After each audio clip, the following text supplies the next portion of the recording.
attack on media freedom, and, for that matter, direct attack on the leadership of the GJA, and me in particular.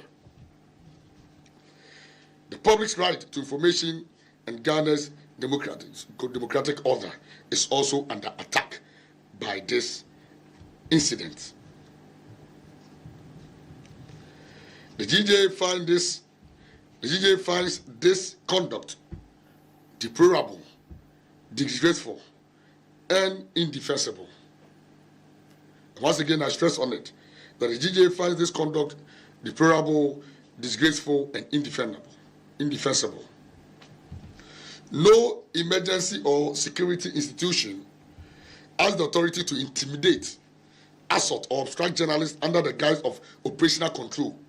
Such conduct reflects a dangerous culture of impunity that must be confronted decisively. Acceptable defense put forward by the Ghana National Fire Service through its public relations officer, DO2 Desmond Aga.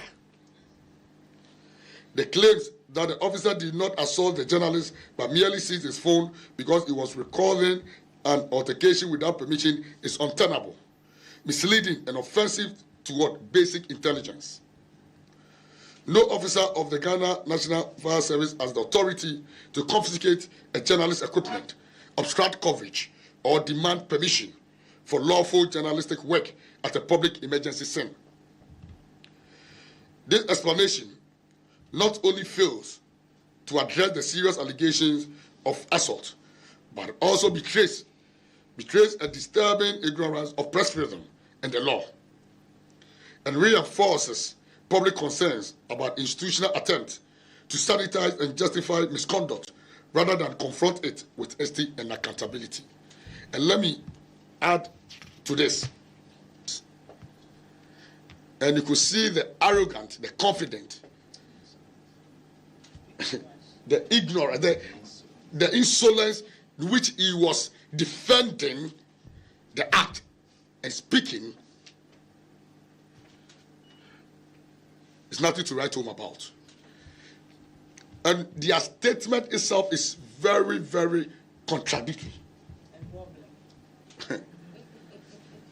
On one leg, they said that they are here to identify the officers. On that leg, they said the officers did not assault the journalist, and that they only took his phone. So which is which? You are here to identify that they are your members, they are officers. Yet, you said that they did not assault. So which people? The people who are not your members did not assault journalists or your members or the officers you're talking about. We don't get it. And of journalists and properties on site, when they go to the grounds, there are boundaries. They need to always protect the media all over the world. It's a public interest to discharge our duty. It is rather unfortunate that the security service, who should know better and whose responsibility is to protect and provide security for journalists to discharge its work, are rather obstructing journalists and attacking journalists. He said they've set up a committee in their statement. How can you set up a committee when you have not identified the people to be your officers? Who are they going to investigate?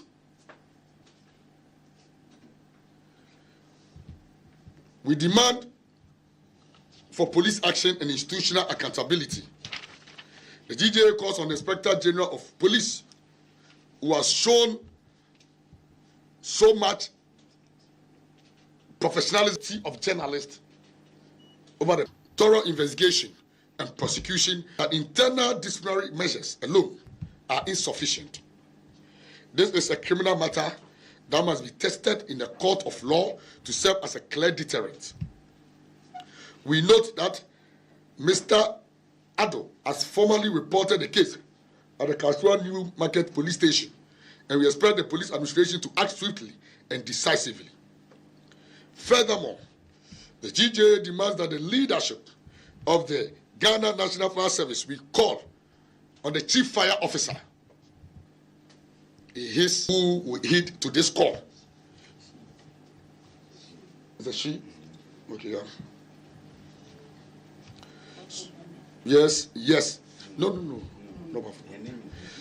So, like you said, we believe and we hope that the honorable woman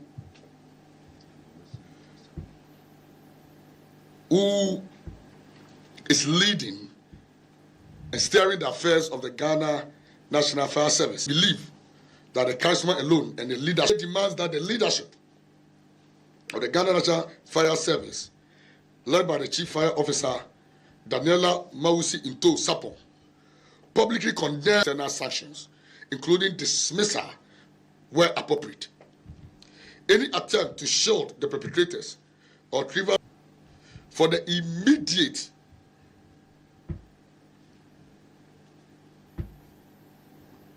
dismissal or removal of the PRO on the case shows that he is unfit to be in charge of communication for that unit. He has demonstrated unprofessionalism. He has demonstrated incompetence. He has contradicted himself so much that I don't think that the media will lead. I will urge the media to ever deal with him. We are serving this notice so that swift action will be taken immediately. In the worst case scenario, it can be seconded or interdicted. We don't want him. So if the fire service, the Ghana National Fire Service, wants to really have a very good work professional who has the competencies, who has the capacity and temperature to accommodate the media, we cannot accommodate that PRO. At the right time, we are going to address a whole press conference on him. Again, the GJA demands an unqualified public apology from the Ghana National Fire Service to Mr. Samuel Addo, the Class Media Group, and the case shows that he is unfit. The Class Media Group and the media fraternity for the trauma, humiliation, and professional obstruction caused by this attack. And I take that again, please.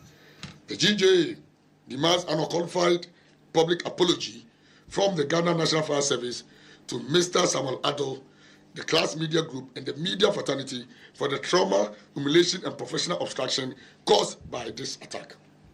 Colleagues, we commend government through the Minister of State in charge of government communications, my very brother.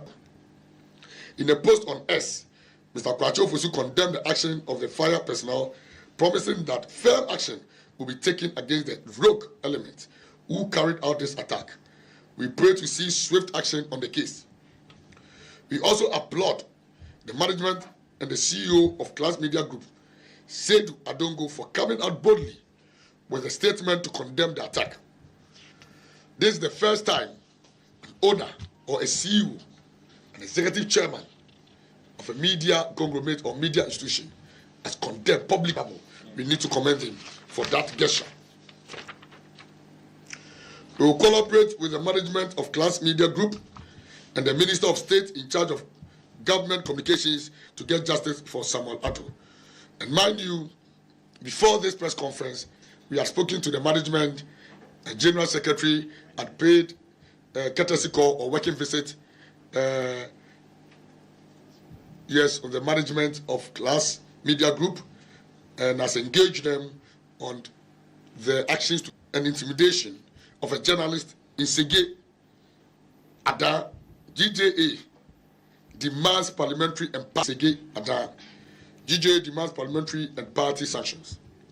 Colleagues, the GJA also condemns in the strongest and most a freelance journalist formerly of Eagle FM by the Member of Parliament for the Sege constituency, Honorable Daniel Keshi Bese, and the Sege constituency NDC Communications Officer, Mr. Freeman Ejueji. This incident, which followed a Facebook post by the journalist calling for accountability from the MP on how he distributed slots allocated to the Sege constituency for the placement of the youth in the security services, particularly constitute a grave assault on press freedom and a deliberate attempt. The youth organizer and the communications officer for the area called him on phone while the MP was on the line, where they all abused him verbally for posting on social media, demanding accountability without engaging them. According to the journalist, former complaint to the GJA, the MP allegedly issued direct life-threatening threat. That is after he had complained, he has made a formal complaint to the GJA. The MP allegedly issued direct life-threatening threat, including a chilling statement about mobilizing funds to organize the funeral of the journalist and his parents. These allegations are reckless, reprehensible, and criminal. This is a threat of life. The GJA personally petitioned the Inspector General of Police, petitioned the Speaker of Parliament, and was sure that this unparliamentary comment made by a dishonorable member who face or see the full rigors of the law, were sure that he will be brought to book. A dangerous pattern of attacks. The GJA notes with great concern that this incident is not isolated. Since 2022, we have recorded at least 8 cases of attacks on journalists in Ada alone. Tragically, one of these journalists,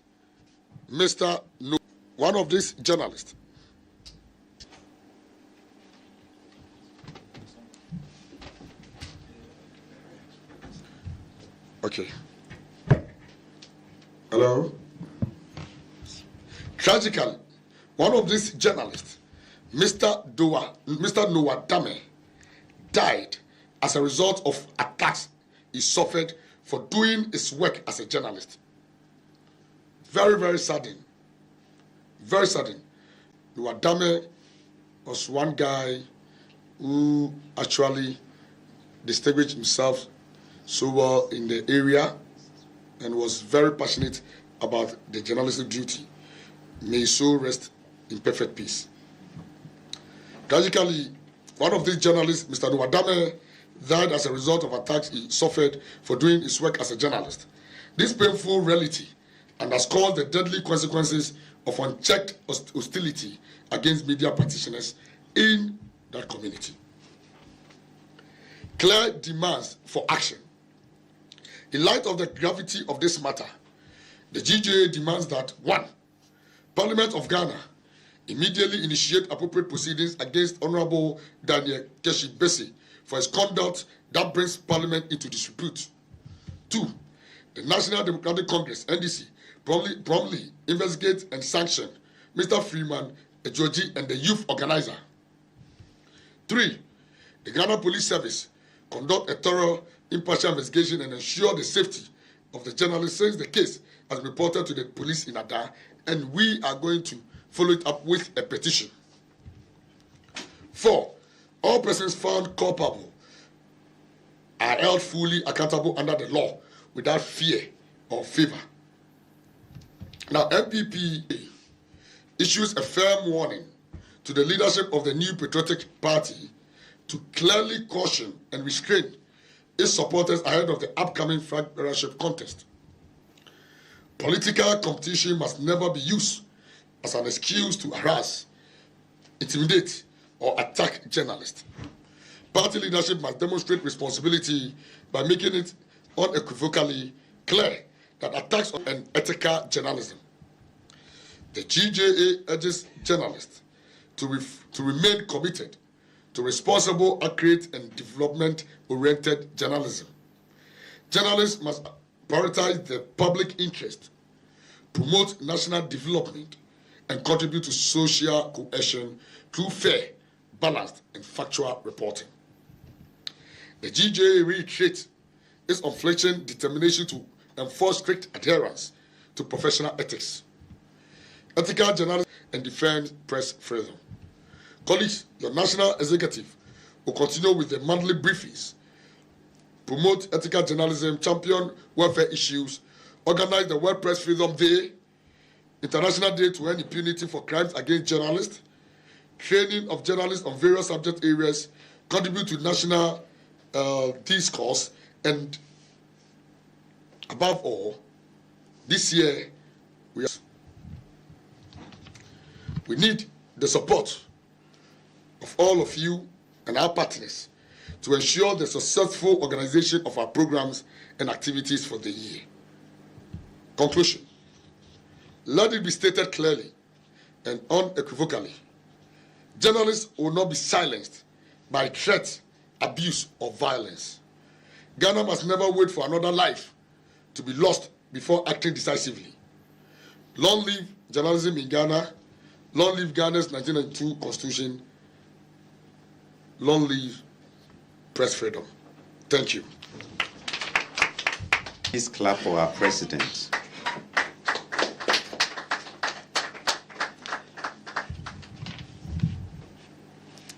He spoke about the need for us all to be united to ensure that journalists across the country are protected. And if someone is attacked, we all need to solidarize with the media house, the journalist who is attacked, and then follow through to ensure that those who are culpable are punished by law. We will now take presser. So you mention your media house, your name, and then you come up here and ask the question. So you first. Yes.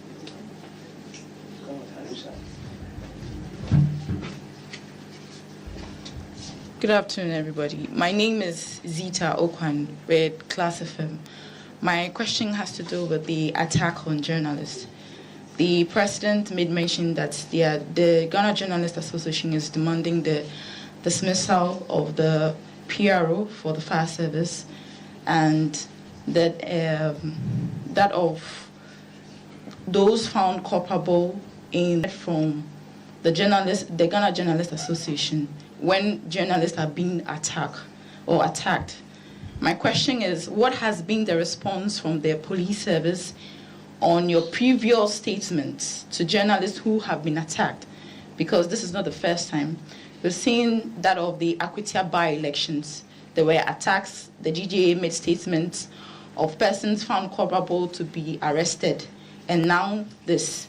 What happens if there's no arrest? Because we don't know what the previous statement or where it has ended. We've only heard him say that's demanding arrest, but has there been any update? We need updates from the previous ones with this one that has been mentioned. Thank you. Yes, the next one. Good afternoon, sir. My name is Jibril Abdulmumuni. I was here for the end of year program of the association, where the president of the association said the recent High Court ruling was a dagger to the heart of press freedom. But in this press release or in this press engagement, I've not heard any update with regards to the recent High Court ruling, and you've not spoken about it. So, which High Court ruling? The High Court ruling on the investigative journalist.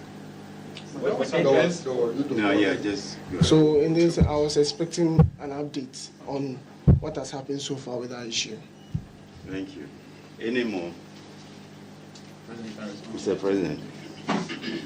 So I must say that there was no attack at the Akwitia by-election on any journalist at all. I was there. For 2-3 days, I was there. So there was no attack when we went to Akwitia. Maybe President can respond.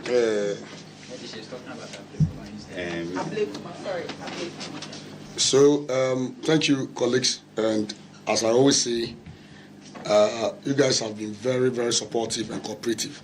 But we always urge you that we should always fact check. We should always make sure that we get our fact information right, especially before you ask questions like this at the public space, which is live. As journalists, our duty is to inform. And so In order to inform, you have to be informed. You have to be educated to be able to educate others. So as mentioned by my General Secretary, I've indicated, and I've said it over and over again, that since paid a courtesy call on the leadership of the GJA, since the time we have not recorded. He promised us, he gave us his words, and true to his words, no attack was recorded. The said officer, that is the perpetrator or the accused, was arraigned before court. The issue was being handled by the greater to get the state of prosecution or proceedings to know where we have gotten to. We have spoken to our lawyers who are trying to, come up with a strategy to monitor and follow some of these cases. So as we speak, we know that this case is in court, but we will get the full briefing in terms of state of proceedings or state of investigation into all the attacks, not only of that, or not only the Abrikumanov one, but any other attack which is still pending. And then the High Court is, my brother, like I said, generally we have to be very current. We always have to be current. This issue was our main issue that was addressed at our last flagship activity or event of the year on 22nd December. We addressed this issue. In the second, we went on break. We have only resumed. And so steps will be taken to initiate all the measures or all the things that were said. Yes, and the Deputy Attorney General, was also here, responded to it and said that this one calls for a review, which he promised. We also said that at all costs, we are going to ensure that the ruling is reviewed and quashed from our books, because we cannot allow this ruling to stand. Okay, thank you, Mr. President. So, just an addition to what the President said, I have personally engaged the guy who was attacked, our colleague who was attacked at the Abrikumanov, that is Kwabena Banahini, and we've been following the case. The last time the issue was at the office of the Attorney General, and the attorney will not take that. And so we are following the case to its logical conclusion. And all other cases, we are in touch with the IGP and then the police administration to get them all resolved. Our prayer is that we will not get to this point. When we went to the first night, our prayer was that 2026 will have zero attack. And so for it to be happening now, we all need to take action and speak against it. That is why we are here today. And so we want to thank you very much for coming and then responding to our calls. God bless you and Happy New Year.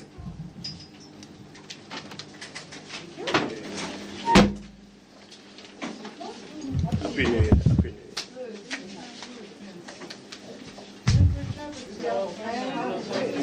All right, those of you who want the statement, I've shared the statement on our page. I was going to say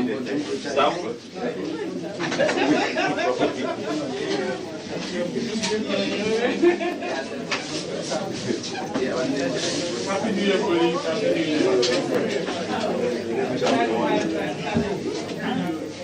New Year. Happy New Year. People.